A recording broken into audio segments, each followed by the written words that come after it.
King Diamond Records. Preach again, Nerera nechirikadzi dzenyu Mwari wangu. Wax preacher ndamiririra. Nerera nechirikadzi Mwari wangu. Nerera nechirikadzi dzenyu Mwari wangu. Timi munyaradzi makataura mushoko renyu riedzenera uchavachengeta. Nerera nechirikadzi dzenyu Mwari wangu. Timi muponesi makavimbisa mushoko renyu riedzenera uchavanunura.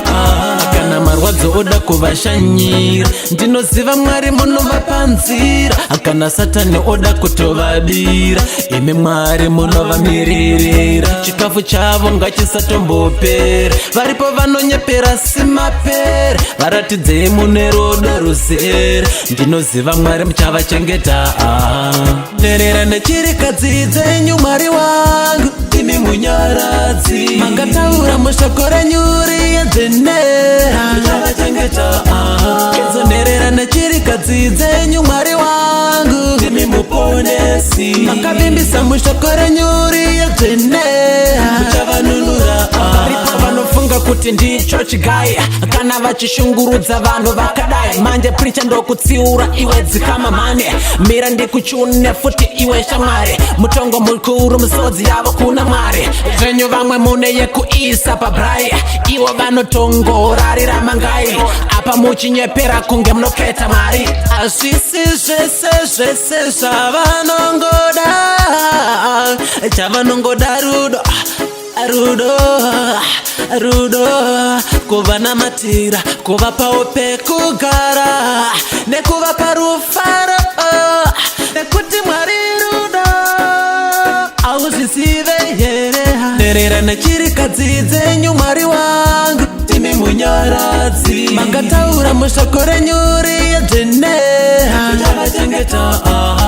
Nerera nechirikadzi dzenyu Mwari wangu. Timi muponesi makavimbisa mushoko renyu riedzenera uchavanunura. Kana marwadzo oda kuvashanyira ndinoziva Mwari munovapa nzira. Kana Satani oda kutovadira imi Mwari munovamiririra. Chikafu chavo ngachisatombopera. Varipo vanonyepera simapera. Varatidzei mune rudo ruzere. Ndinoziva Mwari muchavachengeta.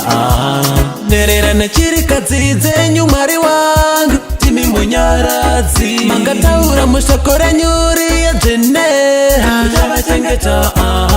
Nerera nechirikadzi dzenyu Mwari wangu. Timi muponesi makavimbisa mushoko renyu riedzenera uchavanunura. Varipo vanofunga kuti ndicho chigaya kana vachishungurudza vanhu vakadai. Manje preacher ndokutsiura iwe dzikama mane. Mira ndikuchune futi iwe shamwari. Mutongo mukuru misodzi yavo kuna Mwari. Zvenyu vamwe mune yekuisa pabrai.